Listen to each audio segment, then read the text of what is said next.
إيه اللي مخلّي عيلة زي عيلة روكفيلر مسيطرة على أسواق الطاقة أكتر من 100 سنة على مستوى العالم، وثروات العيلة ديّة ما اتهدِّتش؟ ما طلعش ولد قال أنا دارس في MIT وأنا اللي هادير ثروة العيلة. الموضوع ببساطة إن جون روكفيلر مؤسس العائلة من 1925 بدأ ياخد أرباح العيلة ويدّيها لصندوق استثمار تحت إدارة بنك معيّن تعيد استثمارات أرباح العائلة في قطاعات تانية زي البنوك وزي العقارات. كل واحد من أفراد العيلة له حصة محددة من الصندوق دوّة أو من أرباح الصندوق.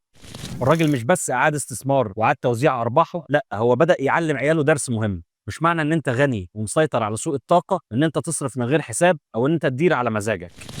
وده السر اللي مخلّي عائلات كاملة كمّل للجيل السابع والثامن متحكمين في الحاجات اللي هم بيديروها بغض النظر عن مين المؤسس.